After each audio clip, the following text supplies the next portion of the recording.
श्रोते हो, श्राव्य कथा मराठी या चॅनलवर आपले स्वागत आहे.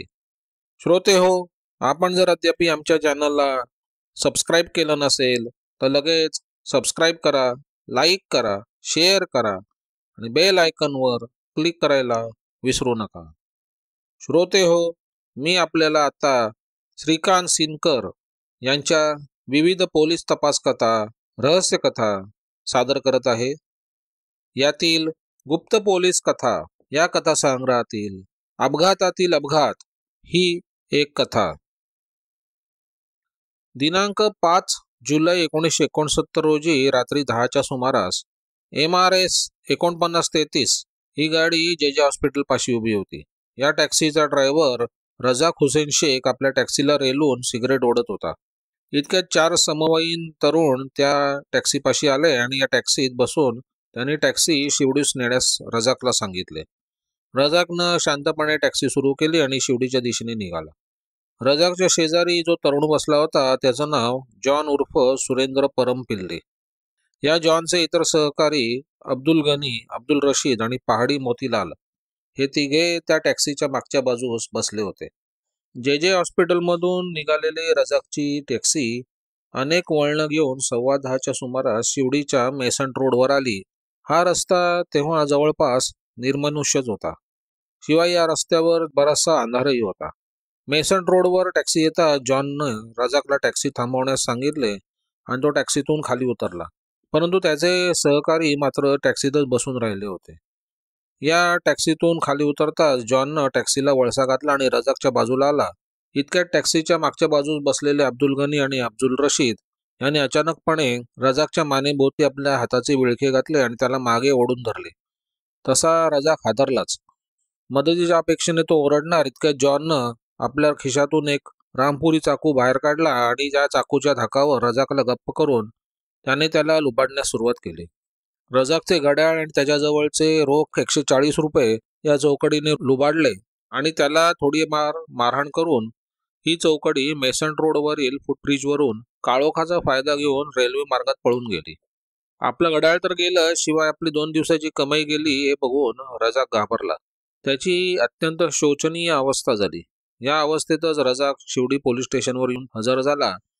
भर रस्त्यात तिथे त्याने आपल्याला लुबाडण्याची तक्रार नोंदवली. भर रस्त्यात अशा प्रकारे रॉबरी केस झाल्याचे समजताच शिवडी पोलिसांनी ताबडतोब डिटेक्शन क्राईम ब्रांच येथे संपर्क साधून ही घटना CID इन्स्पेक्टर विनायक वाकडकर यांना कळवण्याची व्यवस्था केली. दुसऱ्या दिवशी रजाकला CID ऑफिसात बोलावण्यात आले. शिवडी पोलिसांचा संदेश मिळताच CID ची चक्र हळूहळू फिरू लागली होती. रजाक CID ऑफिसात येताच वाकडकर आणि सब इन्स्पेक्टर TB गौड यांनी पुन्हा एकदा रजाकच्या तोंडून काय काय घडलं ते ऐकून घेतलं. रजाकचं बोलणं संपताच गौडनी फोटोचा एक संग्रह रजाक समोर ठेवला. अशा प्रकारचे गुन्हे करणाऱ्यांचे फोटो त्या संग्रहात होते. या संग्रहात जर रजाकला आपल्याला लुबाडणाऱ्यांचे फोटो आढळले तर वाकडकरांचं पुढचं काम सोपं होतं. परंतु प्रत्यक्षात तसं घडायचं नव्हतं. त्या फोटो संग्रहात जॉन किंवा त्यांच्या सहकाऱ्यांचे फोटो नव्हते. संग्रहात जरी फोटो नव्हते तरी वाकडकरांनी आपलं काम चालू ठेवलं होतं. शिवडीच्या परिसरात गौड आपल्या पथकासह गुप्तपणे पाळत ठेवून होते. वाकडकरांचा तपास चालू असताना पुन्हा अवघ्या 4च दिवसात असाच एक प्रकार मुंबईत घडला. दिनांक 9/7/69 रोजी MRR 5079 ही टॅक्सी रात्री 9:30च्या सुमारास हाजी अली पाशी उभी होती. या टॅक्सीचा ड्रायव्हर परशुराम जयराम हा टॅक्सीत बसून गिराईकांची वाट बघत होता. इतक्यात 4 तरुण त्या टॅक्सीपाशी आले आणि त्यांनी टॅक्सी भाड्याने ठरवून परशुरामला टॅक्सी चेंबूरला नेण्यास सांगितलं. हे 4 तरुण म्हणजे जॉन आणि त्याचे सहकारी होते. रात्री 10च्या सुमारास ही टॅक्सी चेंबूरच्या राऊंड गार्डन पाशी आली. त्या विभागात त्यावेळी काळोखाचं साम्राज्य पसरलं होतं. या राऊंड गार्डन पाशी टॅक्सी येताच जॉननं परशुरामला टॅक्सी थांबवण्यास सांगितलं. परशुरामने टॅक्सी थांबवता क्षणार्धात त्या चौकडीनं त्याच्यावर हल्ला चढवला. या अनपेक्षित प्रकारानं परशुराम घाबरून गेला. त्याला बेदम मारहाण करून जॉननं त्याच्याजवळचे 70 रुपये काढून घेतले. परंतु रजाकप्रमाणे परशुरामची एवढ्यावरच सुटका होणार नव्हती. त्याचे सर्व पैसे लुबाडून झाल्यावर परशुरामला टॅक्सीतून ढकलून देण्यात आले आणि ही चांदाळ चौकडी त्याची टॅक्सी घेऊन बेफाम वेगाने निघून गेली. जॉन चांगला सराईतपणे ड्रायव्हिंग करू शकत होता. त्याने बेफाम वेगाने गाडी चालवली आणि क्षणार्धात तो चेंबूर विभागातून बाहेर पडला. इथे या प्रकाराने भांबवलेला परशुराम कसाबसा चेंबूर पोलीस स्टेशनवर येऊन दाखल झाला आणि तिथे त्याने आपल्यावर हल्ला झाल्याची आणि टॅक्सी पळून नेण्याची तक्रार नोंदवली. परशुरामची ही तक्रार ऐकता चेंबूर पोलिसांनी ताबडतोब या घटनेची बातमी वाकडकरांना कळवली आणि पोलीस कंट्रोल रूमला ही घटनेची खबर दिली. चेंबूर पोलिसांकडून ही बातमी कळताच कंट्रोल रूमने मुंबईतील सर्व पोलीस स्टेशनना MRR 5079 टॅक्सी ताबडतोब पकडण्यासंबंधी कळवले. त्याप्रमाणे रस्त्यातून पोलिसांच्या वायरलेस गाड्या धावू लागल्या आणि अवघ्या तासाभरातच सांताक्रूज पोलिसांनी ही टॅक्सी त्यांच्या विभागात रिकाम्या अवस्थेत पकडली. जॉन आणि त्याचे सहकारी परशुरामची टॅक्सी सांताक्रूजला टाकून पळून गेले होते. दुसऱ्या दिवशी परशुराम CID ऑफिसमध्ये येऊन वाकडकरांसमोर उभा राहिला. रझाकप्रमाणे वाकडकरांनी त्यालाही फोटोचा संग्रह दाखवला. अर्थात परशुरामलाही या संग्रहात कोणाचेच फोटो आढळले नाहीत. परशुरामने चौकडीचं वर्णन वाकडकरांजवळ केलं तेव्हा रझाकला लुबाडणाऱ्यांचं कृत्य असावं असा वाकडकरांना संशय आला.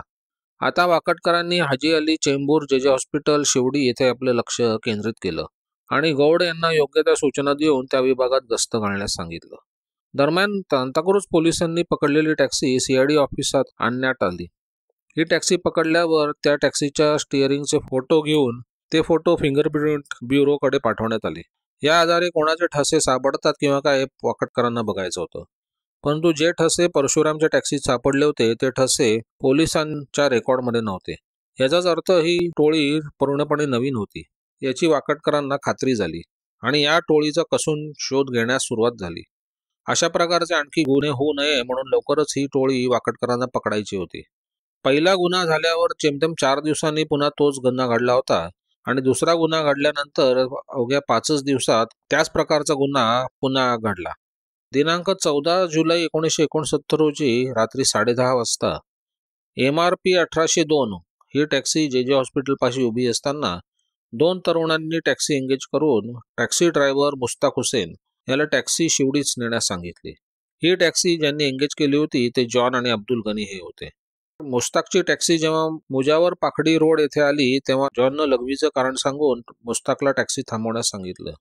मुस्ताकने टॅक्सी थांबवताच अचानक जॉन आणि अब्दुलने त्याच्यावर हल्ला चढवला आणि त्याच्याजवळचे अवघे 7 रुपये लुबाडून आणि त्याला बेदम मारहाण करून ते दोघेही मुस्ताकची टॅक्सी घेऊन पळून गेले. या प्रकरणानं बेदरलेला मुस्ताक ताबडतोब शिवडी पोलीस स्टेशनला आला आणि तिथे त्याने रितसर तक्रार नोंदवली. घटनास्थळापासून पोलीस स्टेशनवर जाईपर्यंत आणि तिथे तक्रार नोंदवेपर्यंत जो कालावधी लागला तेवढ्या कालावधीत एक निराळं थरारक नाट्य घडून आलं. रात्री 11:30च्या सुमारास पोलीस कंट्रोल रूमच्या टेलिफोनची बेल वाजली. तिथल्या अधिकाऱ्यांनी जेव्हा फोनचा रिसिव्हर कानावर लावला तेव्हा PDML रोडवर MRP 1802 या टॅक्सीला अपघात झाल्याची बातमी अधिकाऱ्याला समजली. लगेच कंट्रोल रूम अधिकाऱ्यांनी त्या विभागातील पोलीस वायरलेसला या अपघाताची खबर दिली. कंट्रोलची खबर मिळताच वायरलेस गाडी PDML रोड दिशेने वेगाने निघाली. परंतु आणखी तासाभरातच कंट्रोल रूमच्या टेलिफोनची बेल वाजली. हा टेलिफोन शिवडी पोलिसांचा होता. मुस्ताकची तक्रार लिहून घेतल्यानंतर शिवडी पोलीस घटनास्थळी जाऊन आले होते. नंतर त्यांनी MRP 1802 ही टॅक्सी पळून नेण्यात आली आहे असं कंट्रोल रूमला कळवलं होतं. आता कंट्रोल रूमचे अधिकारी चक्रावून गेले कारण तासाभरापूर्वीच या टॅक्सीला अपघात झाल्याचा फोन आला होता. आता हीच टॅक्सी पळून नेण्यात आल्याचा मेसेज शिवडी पोलिसांकडून आला होता. ही काहीतरी मोठी भानगड असावी असा संशय कंट्रोल रूमच्या अधिकाऱ्यांना आला. त्यांनी रात्री 1च्या सुमारास वाकडकरांच्या घरी फोन करून या दोन्ही घटनांची माहिती वाकडकरांना दिली. कंट्रोलचा फोन मिळताच वाकडकरांनी लगेच शिवडी पोलीस स्टेशनला फोन करून अधिक माहिती मिळवली. शिवडी पोलिसांकडून मुस्ताकची टॅक्सी JJ हॉस्पिटल नाक्यावरून शिवडीला आल्याचं समजताच हे कृत्य आपल्याला हव्या असलेल्या टोळीचं आहे याची खात्री वाकडकरांना झाली. कारण अगदी आरंभी रझाकची टॅक्सी JJ हॉस्पिटलकडूनच शिवडीला नेण्यात आली होती. वाकडकरांनी ताबडतोब इन्स्पेक्टर गौड यांना फोन करून ऑफिसात येण्यास सांगितलं आणि ते स्वतः रात्री 1:30च्या सुमारास CID ऑफिसात जाण्यासाठी आपल्या घरातून बाहेर पडले.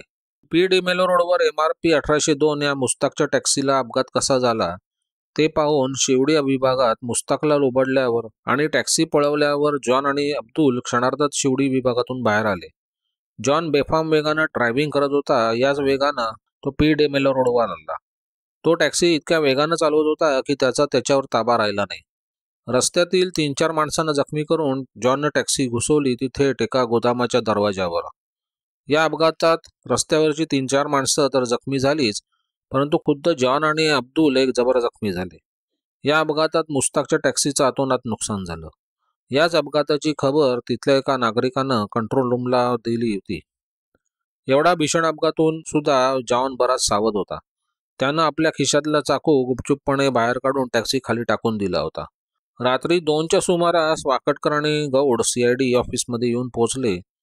लगेच वाकडकरांनी आपली पार्टी तयार केली आणि थोड्याच वेळात ते पायधुनी पोलीस स्टेशनला येऊन पोहोचले. पायधुनी पोलीस स्टेशनचे deputy inspector Shri DK Kulkarni हे या अपघाताची चौकशी करत होते. अपघातस्थळी पंचनामा आटपून ते नुकतेच पोलीस स्टेशनवर परतले होते. या मधल्या काळात पोलीस वायरलेस गाडीने जॉन आणि अब्दुल आणि इतर जखमी सेंट जॉर्ज हॉस्पिटलमध्ये दाखल करून त्यांच्यावर प्राथमिक उपचार केले होते आणि नंतर या सर्वांना पायधुनी पोलीस स्टेशनवर आणून डेप्युटी इन्स्पेक्टर कुलकर्णी यांच्या ताब्यात दिले होते. या अपघाताची चौकशी चालू असताना वाकडकर आपल्या पार्टीसह तिथे येऊन धडकले होते. जॉन हा चांगलाच जखमी झाला होता. तो अपघातानं नव्हे तर अपघातातील अपघाताने वाकडकरांच्या हाती सापडला होता. परत 3च्या सुमारास जॉन आणि अब्दुल यांच्याबरोबर वाकडकरांची पार्टी आपल्या ऑफिसवर परतली. आपल्याला CID अधिकाऱ्यांनी पकडलेले बघताच जॉन घाबरला होता आणि त्याने बराबर आपले गुन्हे कबूल केले. त्याच पहाटे जॉननं टॅक्सीखाली टाकलेला चाकू वाकडकरांना दाखवला व चाकू आणि मुस्ताकचे लोबाडलेले 7 रुपये पंचनामा करून ताब्यात घेण्यात आले. दुसऱ्या दिवशी सकाळी वाकडकरांच्या कामाला अधिक वेग आला. जॉननं रजाकचे हिसकावलेले घड्याळ नागपाड्याला एका वॉचमेकरकडे दुरुस्तीसाठी टाकले होते.